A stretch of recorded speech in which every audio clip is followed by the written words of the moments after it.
مرحبا حبايب قلبي، كيفكم؟ ان شاء الله تكونوا بخير يا رب.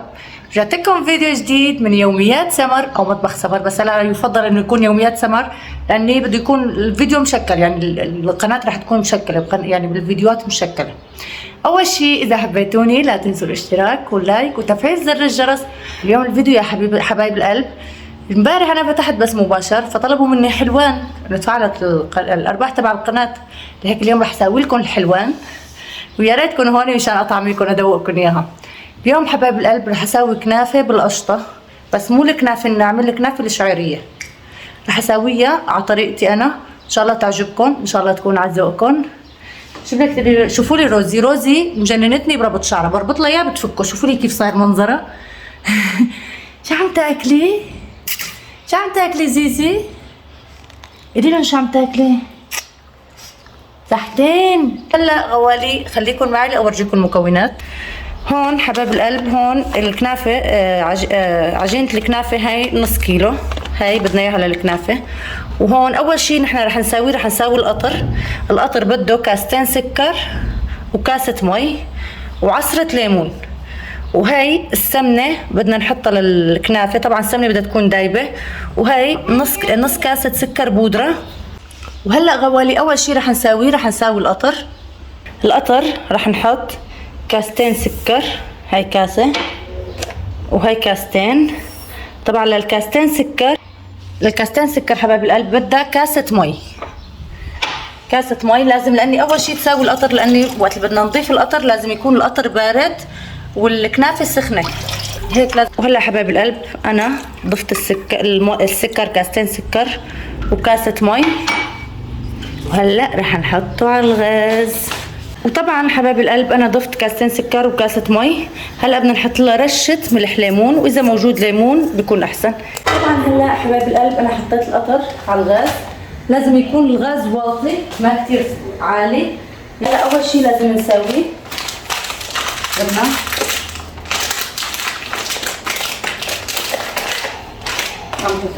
ما في عصب في زي لازم نحط عجينة الكنافة. طبعا عجينة الكنافة كلكم بتعرفوا انه بدها تكون بالفريزر، لازم قبل ما تشتغلوا فيها يكون صار لها ساعة برا الفريزر. لأول شي رح نسويها بدنا نفتحها هيك، شايفين شلون؟ بدنا نفتحها مشان هلا بدنا نعملها مع السمنة والسكر البودرة.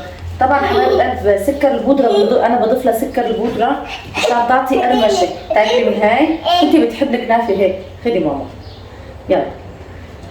طبعا سكر البودرة حبايب القلب نحن بنضيفها مشان تعطي قرمشة للكنافة.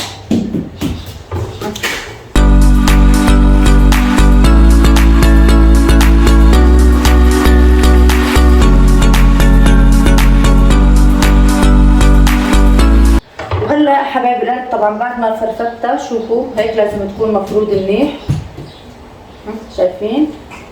رح نضيف لها نص كاسة سكر بودرة. طبعا يفضل تضيفوا سكر بودرة وتحركوها هيك شوي مشان ما يجبن معاه، شايفين شلون؟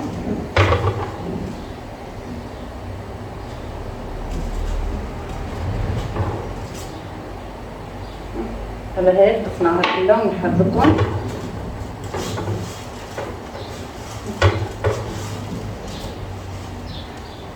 شايفين؟ لازم تفردوها منيح مشان تساعدكم بالشغل. طبعا هي بتتزين بالفستق الحلبي، بس بصراحة رحت على السوق بس نسيت اجيب الفستق الحلبي. نسيت صدقا نسيت. وهلا صار لازم نضيف نص كاسة سمنة. طبعا السمنة رح تكون دايبة، لأن السمنة إذا كانت جامدة يعني بتطلع أقل من وقت اللي بتذوبيها. وبنتي عم تلعب هي وساشا، شايفين؟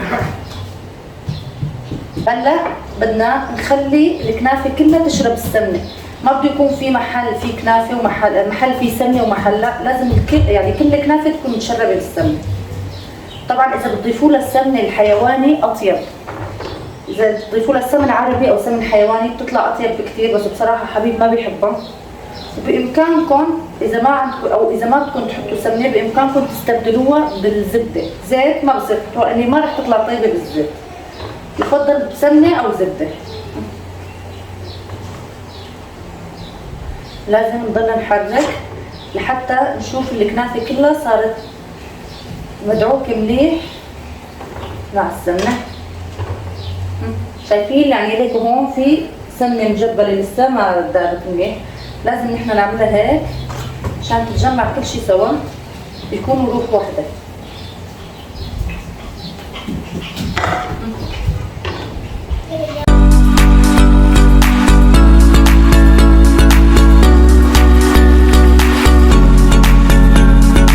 طبعا هلا غوالي ماما كمان ماما صار فيها سمنه، بعد شوي بعطيكي. يلا هلا بطبخ لك اياها وبعطيكي. طيب خير انا بطعميكي. يلا ماما صار فيها سمنه وسكر ما طيبه، شفتي صارت ما طيبه. طبعا حبايب القلب هلا انا رح مد الصينيه، بس قبل كل شيء لازم اجهز القشطه. شوفوا لي القشطه مثل ما قلت لكم هاي انا عملتها في البيت، شايفين ما احلاها، يعني شكلها غير شكل، شكلها غير شكل شلون طبيعي. طبعا انا بحب اضيف للقشطه مشان القشطه ما تفرط وقت اللي بتقصوها للكنافه ما تلاقوها هيك فرطت فورا، بحب اضيف لها علبه قشطه. طبعا حبايب القلب انا ضفت القشطه، علبه القشطه للقشطه اللي انا عملتها. هلا رح احركهم، انا بفضل احركهم بايدي الصراحه، انا هيك شغله بحب اشتغلها بايدي. ماما هلا بعطيكي، هلا روقي هسه نعمل هيك. بايدي يلا هلا بحط لك بالصحن شويه تاكل. ايه يلا. شايفين وقت حطيت علبه القشطه بتحسوها مسكت شوي، ما بقى هيك مفطفته.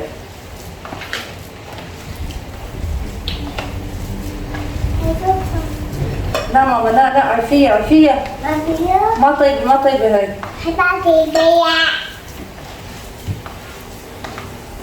شوفوا لي شلون صارت، شايفين؟ وهلا لازم ابلش امد الصينيه. هلا حبايب القلب صار لازم نجهز الكنافه، بس اول شيء هي شغله اساسيه لازم تسويها. لازم تدهنوا الصينيه اللي بدنا نحط فيها الكنافه، تدهنوها منيح بالسمنه. لازم تكون مدهونه منيح ومن كل الاطراف، يعني تقريبا معلقتين اكل سمنه لازم نحط لها بالصينيه. بس انا بشتغلها هيك يعني تقريبا بقدرها.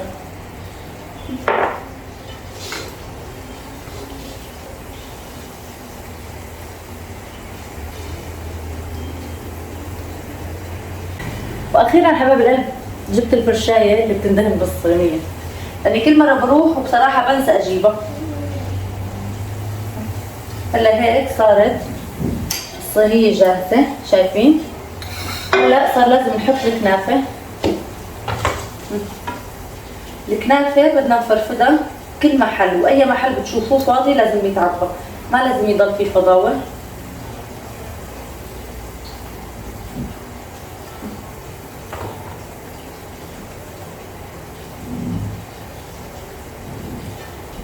طبعا نص كيلو كنافه بتعمل لكم صينيه كبيره، وممكن يزود، ممكن تزود حسب انتم شلون بتحبوها، بتحبوا سمكتها. بس الطبقه اللي تحت لازم تكون كثير مرنه ويكون فيها شويه سماكه مشان ما تفرط معاكم.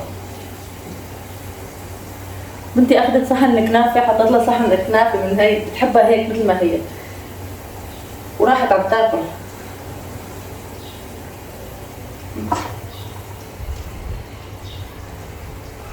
طبعا ما بده يكون ولا محل فاضي ولا محل فيه فراغ.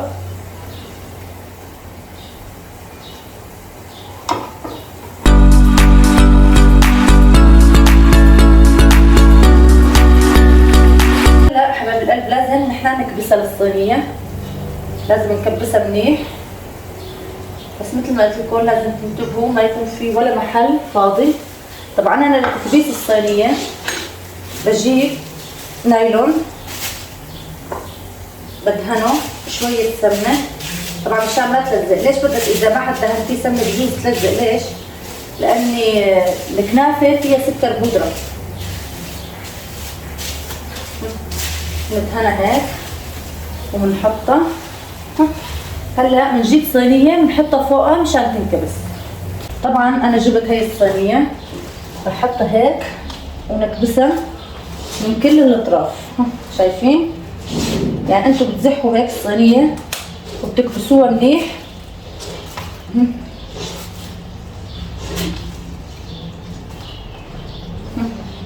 طبعا ما بدها كبس كبس كبس كثير، بس انه تنكبس مشان تقدري تمدي القشطه على وجهها.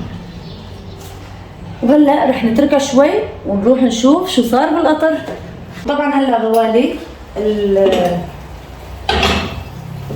غوالي بعد ما جهز القطر انا بحب اضيف له معلقه صغيره ماء زهر، انتوا معي، ومعلقه صغيره سمنه. طبعا ما بدي اكتر لها لاني فيها سمنه هناك. تمام. وفي شغله انا بحب اقول لكم اياها، انا بالنسبه لي بحب اضيف لها حب هال للقطر، بتعطي كثير طعمه طيبه. بس بصراحه انا عملتها قبل هالمره بس حبيب بنوب ما حبها بالهال، القطر ما حبه بهال بنوب. بنصحكم انتم تجربوها وتحطوا لها حبه هال وتعطوني رايكم شلون راح يكون القطر. وطبعا هلا غوالي بعد ما جهزنا القطر شوفوا هاي، مع اني حطيت سمنه بس لزقت شوي كم واحده بس ما بيأثر. هاي بنشيلها. طبعا هون شوفوا الصينيه هيك لازم تكون، الاطراف بترجعوا انتم تكبسوها. اذا ما عندكم صينيه على قد هاي الصينيه بتقدروا تكبسوها هيك بايديكم. وهلا صار لازم نضيف القشطه. طبعا انا بحب اضيف القشطه هيك، ليش؟ لان اذا بدي احطها هيك مثل ما هي بدها تصير صعبه علي توزيعها، بفضل انا احطها هيك.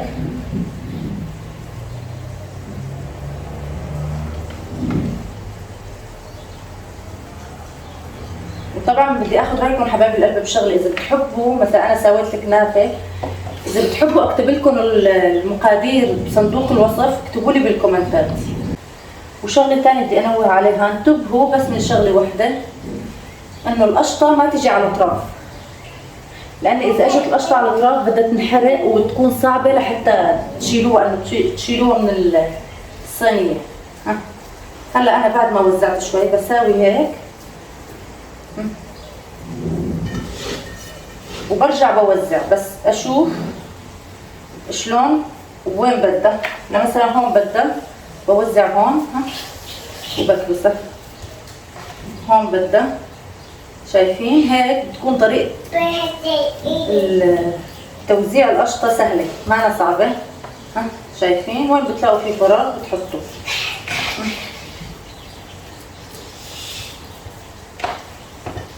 طب مثل ما قلت لكم، اهم شيء ما يجي على الاطراف مشان ما تكون صعبة بشيلتها معكم.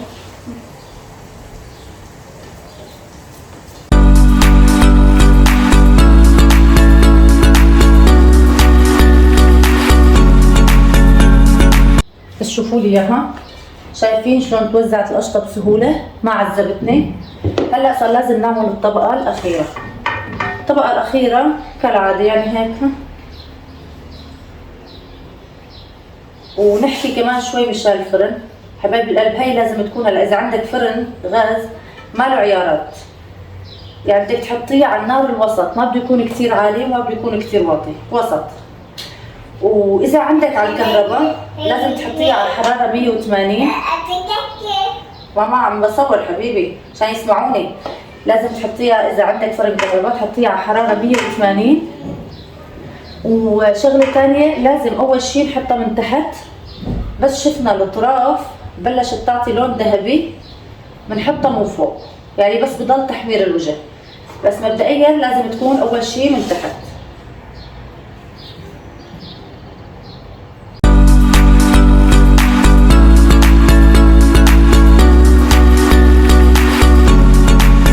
لا هي ما بدها تكبيس، بس انا يفضل رح نرجع نعمل لها تكبيسه وحده.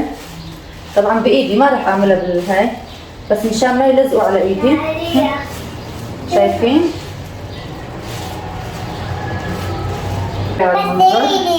شايفين؟ وهلا حبايب القلب صار لازم نشغل الفرن مثل ما قلت لكم، فرن رح يكون مبدئيا بس من تحت. هلا جيت انا لعندكم. هلا حبايب القلب صار لازم نحط الصينيه بالفرن، بس اول شيء رح نطفي من فوق. شوفوا بنت اجت تشم. طفينا من فوق، خلينا بس من تحت. شمي حلوه. يلا بعد لا اسوي. لا لا لا لا، شو بدك مني بس تستوي. طبعا هلا حطيناها بالفرن، هي بدها وقت من ربع ساعه لثلث ساعه تقريبا. وهلا خليكم معي لنشوف النتيجه. شو عم تساوي روزي؟ عم تعمليهم لمين؟ لطبيب عم تطعميهم؟ شو عم تطعميهم؟ لعطيل هي ايش شو اسمها هاي؟ بيلة ايش شو هاي جا؟ تننت برافو. قولي لنا هم هم هم هم هم. همام يلا قولي لنا ايه هم هم هم هم هم. همام قولي لنا لا تنسوا أدلع ايه؟ بس كاسة أدلع لا تنسوا الاشتراك ماما واللايك، عليك تفعيل زر الجرس ماما ايه عند ماما، وتعليقاتكم الحلوة. أدلك ماما ايه زدتيهم بوسة. نعم شوفوا لي مين فاق. مين فاق؟ هذا انت فاق بفيق زعلان. شوفوا لي لابس زهر مثل البنات. جوجو مين فاق؟ وهلا حبايب القلب صار لازم نشوف الصينيه اذا الاطراف استوت. ما فتحته وقت افتحه انا قلت له مشان نشوف سوا. واو اطرافها شايفين شلون الاطراف بلشت تعطي لون ذهبي. بس شفتوا الاطراف اعطت لون ذهبي، بتوطوا الغاز على الاخير من تحت وبتشغلوه من فوق. نبدا نحطها. ها يا سلام، الريحه صدقا لا توصف. مثل ما قلت لكم هي بتعطي طعمه طيبه بالسمن الحيواني او السمن العربي.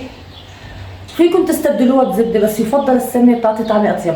شوفوا لي اياه، شوفوا لي اياه. وين جوجو؟ شايفين وين رايح؟ جبت له الالعاب مشان يلعب. وين رايح انت؟ يلا تعال يبرني البنات. شوفوا لي روزي وين جهزت حالها. بدها تدوق، هي بدها تقيم الاكل. بدك تاكلي؟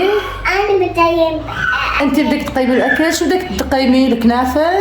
يلا هلا صار لازم نشيل الكنافه من الفرن. هلا حبايب القلب شوفوا لي على المنظر. شايفين؟ ان شاء الله تكون على ذوقكم، ان شاء الله تكون عجبتكم. طبعا لسه ما خلصت. هلا صار لازم نقلبها، يعني هي بدها تنقلب هي وسخنه. الكنافه لازم تقلبوها هي وسخنه. بدكم تعذروني ما جبت، كل مره بروح وبقول بدي اجيب شيء وبنسى شو بدي اجيب. بدي اجيب صينيه وعم انسى. هي يلا يا رب والله. ما عندي المشكله الصينيه. يلا ها، بس اول شيء لازم نعملها هيك. هاي الطريقه كثير مهمه مشان تقدر تقلب معاكم. هلا على قولكم نجحت. هلا بنشوف. لزقت ما نزلت. يا ربي لزقت. ما زبطت. شوفوا لي على هالمنظر. شوفوا لي اياها على هالمنظر. شايفين ماما؟ هلا انا بطلك اياها. شايفين؟ شايفين ما احلاها؟ ما احلى منظرها؟ يعني شيء فاخر على الاخر. شايفين اللون ما احلاه؟ لون ذهبي. هي اصولها لازم تكون هيك لونها. وجوجو عم يلعب قاعة التصوير ما بقى يترك لي اياها. طبعا حبايب القلب هيك. طبعا حبايب القلب لازم تكون الكنافه سخنه. شوفوا لي اياها شلون صارت. شايفين السكر شو فادنا؟ تقرمشت تقرمش. اول شيء لازم تكون الكنافه سخنه والقطر بارد. ما لازم يكون سخن، لان اذا حطيتوه سخن رح تصير كده يكون مثل العجين تطرى. لازم يكون القطر بارد. هلا رح نضيف القطر للكنافه. طبعا هي عياراتها كاستين سكر وكاسه مي. شايفين؟ شايفين ما احلاها؟ طبعا القطر اذا بيكون شوي سميك احسن مشان ما تطرى كتير وتصير طريه. شايفين؟ ان شاء الله تكون على ذوقكم، ان شاء الله تكون عجبتكم. شوفوا لي ما احلاها بتتحرك ما بصير لها شيء. وهلا صار لازم اقطع الكنافه. بس اجانا شخص رح اخليه هو يقيم لي الكنافه. طبعا انا الكنافه بحب اعملها مثلثات. لا انتوا شلون بتحبوا تقطعوها؟ طب يا سلام يا سلام. يا سلام. هلا رح نشيل قطعة ونروح لعند الضيف. جانا ضيف مع اني والله ما كنا متوقعين انه يجي، بس رح نروح لعنده. شوفوا لي اياها، شايفين؟ اشوف مبينة، شايفين على هالمنظر شلون طلعت؟ يعني سهلة وسريعة. لا ماما مو بايدك، هلا صار لازم ناخذها لعند عمه يدوقها ويعطينا رأيه. هلا تفضلوا معي شوفوا مين رح يقيم الطبخ. شوفوا لي على هالمنظر. هلا رح روح لعند الضيف مشان يقيم لنا اياها للكنافه. شوفوا مين الضيف. مرحبا. عم تصوروا؟ ايه عم صور. عملت كنافه من حظك، حماتك بتحبك. عملت كنافه بقى من نصيبك انت تقيم الكنافه. خبر مبروك القناه جديده. الله يبارك فيك يا رب. هي لي؟ ايه الك، تفضل دوق. اخترت اليوم انت تقيم الطبخه من نصيبك بقى، على اساس روزي تقيمها بس غيرنا. والله العظيم ما كنت خبر. مش خلصت عملتيها؟ ايه صح النوم حبيب كان نايم. شلون طيبه؟